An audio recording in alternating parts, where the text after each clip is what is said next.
Holy City Center Radio. It is episode 95, and I am your host, Christian Sanger. Today is Monday, March 13th, 2023.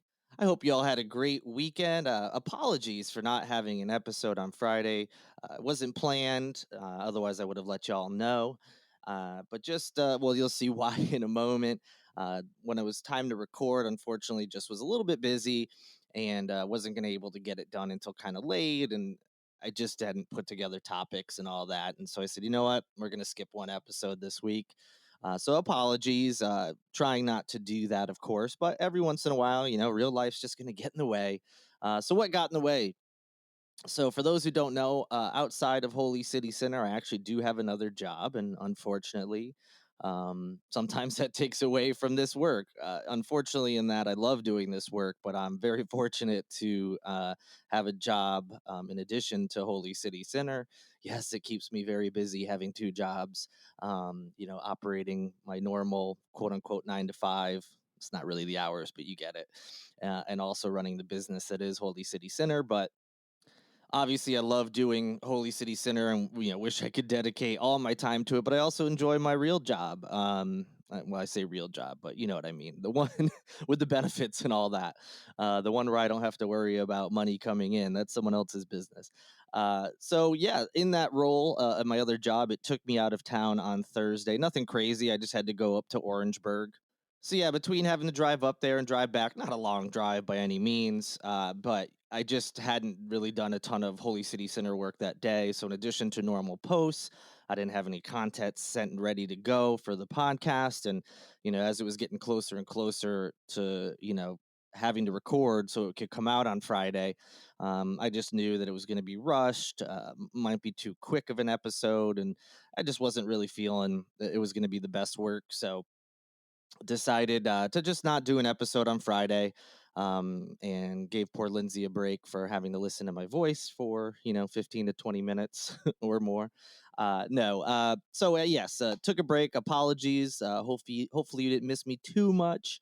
But we're back at it here on Monday as we kick off the week here in Charleston. In addition to the Orangeburg trip, I had a realization on the way up there, past a road sign for Bowman, South Carolina, and a little light bulb went off. I said, wait a minute, isn't Bowman where that UFO Welcome Center is?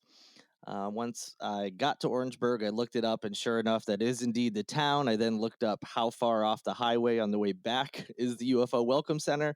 It's only 5 miles out of the way. So, yes, I had to go back. It had been about 5 years, the only other time I've been to it. So on the way back, I took a little detour. Another reason I wasn't back as early as I planned on. So I had to go see the UFO Welcome Center. For those who don't know what this is, yes, it is a real thing that exists in Bowman, South Carolina. It's I don't know if you want to call it a tourist trap. I don't think people are coming from far and wide to see this thing. But if you're in the area, if you're in Orangeburg County and you're driving by Bowman, it's just a quick little 5 miles off the highway. So why not go take a look at it? So what it is, it was built back in, started in 1994. It was built in the backyard of a man named Jody Pendarvis. It consists of a 46-foot wide flying saucer built out of wood, fiberglass, and plastic. No, I am not making this up. It Again, the first time I saw it was about 5 years ago. It's wasn't in the best of shape back then, and I'm sad to say that unfortunately it has gone downhill a little bit in those 5 years, and it's looking like it's pieces have fallen off. I read someone stole like a flat screen TV out of it. Yes, he does keep little flat screen TVs in there. There is a toilet in there. Supposedly there's a bed somewhere in there, and Jody Pendarvis, this man who built this on his property, wanted a place for when the aliens finally do come down to Earth. They have a place where they would feel welcome and they can rest after their long journey, is what he's told media outlets over the years. He started out asking for $1 donations for people who visit. The price has since been up to $20. I saw when I went there. Needless to say, I did not decide to go back into the saucer due to that. I appreciate that he wants to make some money, and he deserves it for creating this thing. But I was not about to drop $20 off. Just had a little bit less than that, since I did stop and take some photos of it. But yeah, it is sad to say. I don't know if he's just not putting in the effort. Maybe he's getting older. I don't know, but it looks like it's starting to fall apart a little bit. But it is quite the unique thing. And again, if you happen to be in that area, it's worth a quick little stop just for ha-has. It does, resemble a flying saucer that you might see in movies and things like that. It is quite interesting. It is very unique. I mean, I'm glad I made the detour on the way back. Like I said, I wouldn't necessarily make a day trip to there. It's not like a traditional tourist trap spot. You really can't spend too much time there. But if you're in the area, by all means, go check it out. Take some photos, put some money in the little donation bin, and just enjoy just a truly unique thing that somebody did in this small town of Bowman. Other life updates that kept me busy: some cat drama with my cat. Um, the other day, he got himself into a little bit of trouble. So he is mostly an indoor cat, but he does like to go outside from time to time. He doesn't tend to go too far from my complex. He generally just stays in the area around my front door. He goes on a little adventure here and there around the complex. Generally stays out of trouble. I have one of those Apple AirTags on him, just so when I can't find him in his normal hiding spots near my place, I can have a general idea of where he is and go find him if I need to scoop him up.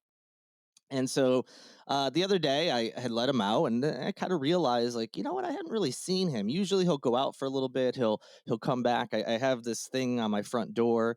It's not a traditional, pet door thing. It's this little latch that keeps the door just a smidge open that he can squeeze in and out, but nothing big like a dog or a human couldn't get it. I mean, obviously the human could just unlatch it, but I mean, that's how small the space is, so if there's a dog chasing them or something in the complex, they're not going to be able to get in my front door. And my front door is not wide open, for the whole world to see in, but it allows him to go in and out.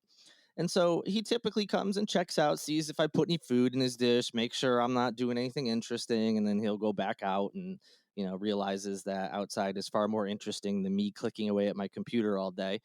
So I just realized I hadn't really seen him in a little bit. And he, like I said, he normally checks in. So I decided to do the little AirTag search just to see. Sometimes I miss when he comes in the house. I'm busy at work and I realize he's upstairs when I thought he was outside the whole time. But no, the AirTag thing was showing he was, a little bit further than I normally see him when I'm looking for him. So behind my building, there is a business, and there is a chain link fence that separates the two, but it's, I don't know, maybe 5 feet from my back patio. This fence, it's not a very big difference. There's some bushes around it, and there's also some things that blocks the fence, so I can't really see into the business and they can't see over here. Just through the chain link fence, they put like a tarp or something over it. But he sometimes hangs out in those bushes. He likes to hide, when he's outside, so he stays away. He's scared of dogs and stuff like that. So it's looking like he's in those bushes. And so I start calling him, and then I hear his like wailing meow, that sad, like when a cat is in a, like a carry on, or not a carry on, like a little crate, a pet crate maybe to bring to like the vet or something. Or he's in the car, he doesn't like it. He just lets out that like kind of that like a wailing meow. It's different than like his normal one. So I'm petrified. I think he's hurt. Maybe something got him. Maybe he got tangled in, some, because the bushes he likes to sometimes hang out by are near the dumpster for my complex. Maybe there's something back there. He got hurt. I don't know. I'm so scared. He's wailing. He's crying. So I go into the bushes, ignoring, what, maybe there's poison ivy in there. Maybe I'm going to step on something. Who knows? But I'm just like, oh my God, my pet. So I get in the bushes. I don't see him. I hear him still. And I realize he's on the other side of the fence. So I'm like, you got to be kidding me. He is not only injured in my mind, but he's injured in this business next door. And there's people walking around. This business has like an indoor area and an outdoor area. So just across the fence is an outdoor area where they have different things that you can walk around and purchase. They do have some sections that have like an overhang, so if it's raining or what have you. So I find like a little opening in the tarp, so I can see through the gate, and I put my fingers through and I kind of call to him, and he either hears me or sees me, and he comes over, and he's fine. He looks fine once he sees my fingers, and he kind of like, he rubs his nose on them and whatnot. And I can tell he looks like he's not injured. I realize he was just wailing because however he got over the fence and into the business, he didn't know how to get back out. And now he's scared because the business is open, there's people walking around. And so as I'm petting him, he got like spooked, and he would like run back under like the overhang, and there's some shelves and products in there and things. I'm like, you got to be kidding me. So just quickly, I look around the fence. I have no idea how he got over there. I really don't. I didn't see any openings in the fence. Um, there's nothing he could have crawled under. The fence like goes into the ground. I don't know if he went like around to an area somewhere far away and just forgot, or was too scared to go back that way because there's I don't know. So now I have to go over to this business and get my cat from them. So I drive over because he doesn't love being picked up, and he probably in his state where he's kind of scared. I just knew that me scooping him up and walking back just probably wasn't going to go well, and I live by a pretty busy road, and I was just scared. So I drove to the business park, so I knew that'd be easier. I go to the back of the business, the outdoor area. I'm looking around trying to find him, and I'm trying to locate him with the air tag, which is no longer working, which, great, of course. And finally, as I'm walking around and doing the little, pss, pss, pss, trying to get his attention, I finally hear like a tiny little wail. Um, Obviously, he was still scared of the people around. And I find him like in a shelf, just sitting in there looking around, and I have to go scoop him out of there. And I'm like walking out of this business with a cat in my hands, and this woman's like, "Oh, is that your cat? We were wondering whose that was. We saw you had a collar on. We knew he belonged to someone." I'm like, "Yes, this is my cat. I live right over there. Apparently, he got in here and got stuck and didn't know how to get out." And so here we are. And I'm not trying to be rude to the woman, but he's like starting to squiggle. He's starting to get even more scared. I'm like, I really got to get to my car. So I'm like, yeah, I was worried about him. So glad he's okay. Bye. Like they probably thought I was some random guy who was stealing the cat because I was like trying to get out of there so fast. But anyway, I get to my car. He's wailing in the car. He does not like being in the car at all. And we get back to my place. And within 2 minutes, he's fine. He's back in his house. He's wanting food. I give him food. He's not hurt at all. He's fine. It's been a couple days, and everything is okay with the cat. So that was my kitty drama I had to deal with. That whose pet gets stuck in a business, and thank goodness I recognized I hadn't seen him in a while, because if I don't know what they would have done, I guess they just would have closed and left him over there. Um, because again, it's not like he was like inside a building. He was outside, and but just trapped within their fence. So I don't know what I would have done if he would have figured out a way out of there once people were gone, or if I would have to wait until the next morning to get it. I don't know, but thankfully we got him. I had a stern talking to him this weekend. When it was time to let him out again, I said, "You can't go back over there," especially because he also lost his damn air tag. So sometime between me finding him and then getting over to the business, I don't know what happened. The air tag's gone. I'm sure I could track it, but I'm not about to go back over to that business and be like, "Hey, just picking up the air tag that my cat left here." I've already had to go over there once. So, but we'll see. I'll probably just have to buy another one to save the embarrassment, but we'll see. So anyway, that was some other drama that I had this weekend. Outside of that, life's been good. I can't really complain. Getting back in the swing of things since my parents have been gone. Is quiet around here without them. Kitty made sure that that didn't stay the case too long. I do want to say, when I start seeing movies and TV shows, just sharing really quickly in case other people are interested. I did finally start The Last of Us.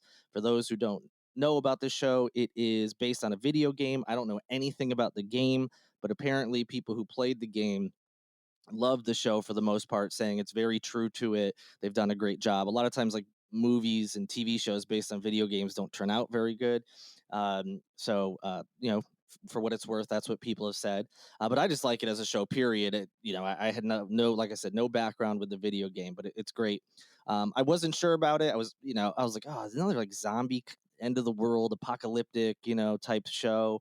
You know, we just had like a million seasons of The Walking Dead. I didn't even finish that show because after a while you're like, all right, I get it. And you know how these zombie things are. It's always like, yeah, scary zombies of some kind, but you always learn that the true villains are humans. And that's like always the story with these types of shows and movies. And so I just wasn't really into it, but then I've heard such good things, so I finally decided to give it a shot. There's some amazing actors in it, like Pedro Pascal, and it's awesome. I really really like it. It's not super gory. It does have some scary like jump out moments, but some episodes you barely, if at all, see any of like the zombie type creatures. So it's not like as focused on that as you would think.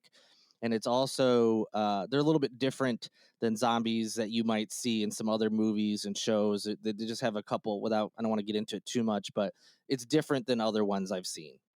And it's different enough from The Walking Dead specifically because it's, very similar in that they're TV shows, and also different than any similar movies I've seen. It's different enough that you're not like, oh, here we go again, or oh, I know what happened. It's good on its own. So I definitely recommend it for those who haven't seen it yet. In addition to that, I don't think I mentioned a couple weeks ago, I went and saw the new Ant-Man movie, Ant-Man and the Wasp: Quantumania. If you're into Marvel movies, you're going to like this one. If you are not into them, definitely don't go see the movie because you won't know a lot of what's going on. So this is the third film in this particular franchise. And also, of course, it ties into all the other movies and TV shows and things. So it'd be hard to follow some parts, or it's weird because of the content that it's dealing with. So yeah, I wouldn't recommend it if you haven't at least watched the other two Ant-Man films. But it's good. Paul Rudd, of course, is Ant-Man, and he's awesome, and uh, everybody else in the film does a really good job. Some good cameos like Bill Murray, who is does a pretty awesome job as well. So yeah, I did see that recently too and did enjoy it. So wanted to put that out there. All right, enough about me. Let's move on. There's some big news here in Charleston. Revelry Brewing is expanding. That's not big news in and of itself. Our breweries expand all the time, but where they're expanding to is what makes this news so interesting to folks. They are planning to open at 13B Center Street out on Folly Beach. It is believed to be the first brewery to be that close to a beach in this area, at least. And it's only about a 2-minute walk from the beach. If you look up that address, it's right by the Bounty Bar, which used to be a couple other businesses, Taco Boy most famously, and then that like kind of what was it, Wiki Sandbar or something like that. But in any event, Revelry Brewing is opening next door to the Bounty Bar. They plan to serve their sessionable small batch beers, some seltzers, and maybe even a frozen drink or two. They're eyeing late summer for that opening. A lot of people seem to be super excited about this, having a local brewery stationed so close to the beach. Alcohol, of course, not allowed on the beach itself, but just another option for those who might want to grab a brew, especially in the hot summertime months. Some other news: Monopoly has announced the Charleston edition of their game, and they're requesting help from locals. This fall, Charleston residents will eventually be able to play the classic board game Monopoly, but it'll be paying tribute to all things Holy City. So from now until April 7th, fans can voice which locations they would like to see featured on the board via the official Monopoly Charleston edition email. I'm going to give you that email here in a moment. So they're looking for, to replace the spaces on the board, the traditional places like Boardwalk and Park Place on the Atlantic City-based Monopoly, the classic version. They also are going to have some customized community chest and chance playing cards as well. So there's an opportunity for all sorts of Charleston-related businesses, landmarks, what have you, be included in the game. According to the manufacturer, the company is called Top Trumps. They are working on this official Charleston version. They've licensed from the brand that is originally owned by Hasbro, and they're expecting this game to hit the shelves in November. So first, if you have ideas for the game, you can email Charleston at toptrumps.com. That's TOPTRUMPS.com on the end there. And yeah, let them know what you think should be included. Now, I've had several people tweet to me, leave Facebook comments. Isn't there already a Charleston Opoly game? What is this? This isn't new. You're right. There is a Charleston Opoly game out there.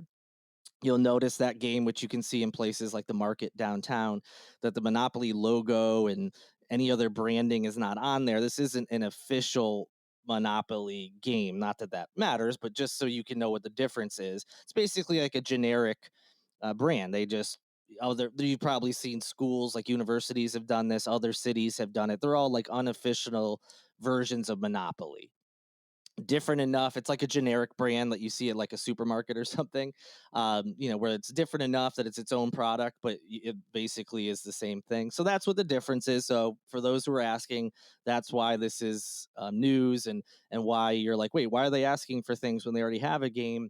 This is the actual like official Monopoly licensing and all that. So that's the big difference. So any ideas, Charleston at toptrumps.com, and let them know. Trying to figure out how Holy City Center can be somehow included. Not a landmark, of course, it's a website. Maybe these community chest or chance playing cards can somehow incorporate it. So I got to figure out a way to convince these folks to let Holy City Center be a part of this official Monopoly game. Some news that bums out a lot of people. Hey, more hotels coming to Charleston. Big shocker. This one hurts me in my heart. Plans for a 175-room hotel where the Alley operates in downtown Charleston are set for their first review by the city. A Chicago-based real estate partnership between North Park Ventures and MCZ Development paid $10 million back in October of last year for the 16,000 square foot structure located at 131 Columbus Street.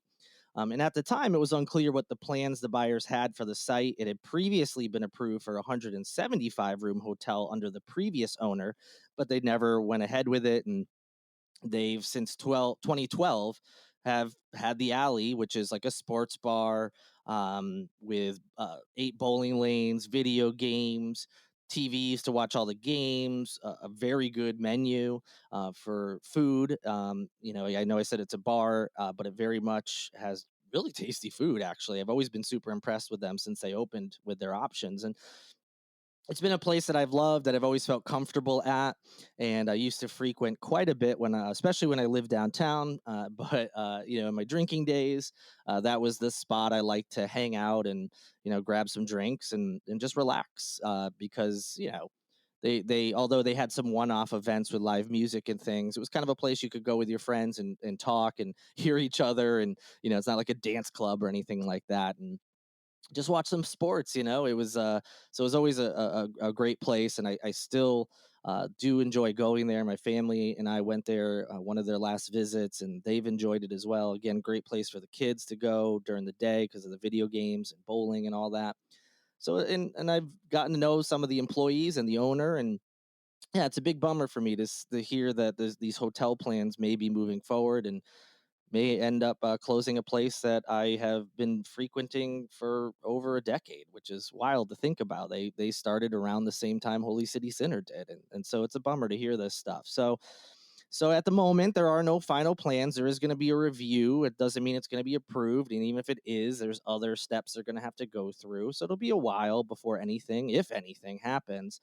So in the meantime, the owners at the Alley have said they plan to remain open as this project undergoes all the various boards and approvals that are needed. So at this time, it is very much still open, and I encourage you to go check it out in case somewhere down the line it ends up having to close for yet another dumb hotel. And when you see these reviews coming up, feel free to submit comment about them to the various boards. They usually have times where they are open to public um, requests, public feedback, and let them know if you think, hey, we don't really need another hotel. Let's keep a cool, fun business that's unique to this area, alive. We don't want this hotel. Who knows? Maybe that will prevent the approval from moving forward.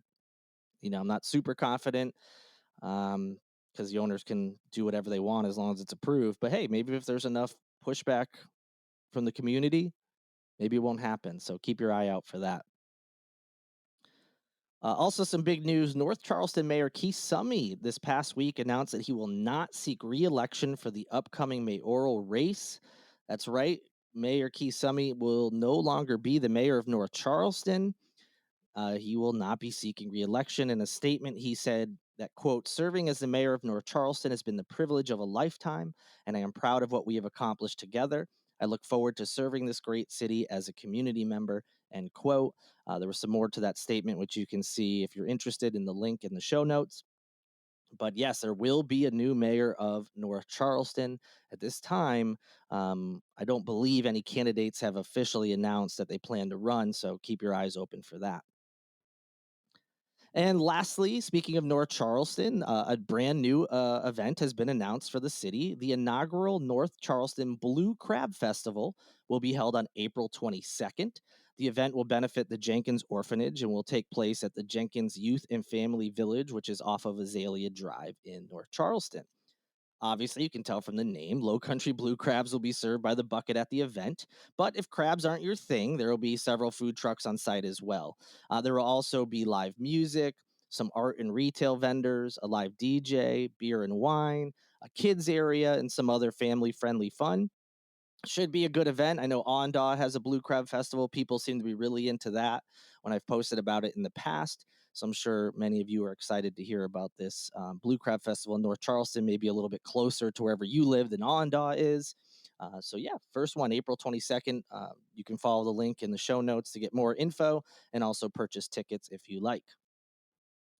So that'll do it for this Monday. Thank you so much for joining me. I hope you have an amazing week. I will see you on Wednesday. Thank you to Lindsay Marie Collins, who produces each and every episode of Holy City Center Radio through her company, LMC Sound System. Also, thank you to Tyler Boone, whose music you hear in each and every episode. And a big thank you to each and every one of you for listening to the show. Please rate and review. If you are able to do so on any of your platforms, subscribe to the podcast as well so you don't miss any episodes. All of that helps the podcast grow. You can also support all things Holy City Center by going to holycitycenter.com/shop and patreon.com/holycitycenter. Until Wednesday, good night and good luck.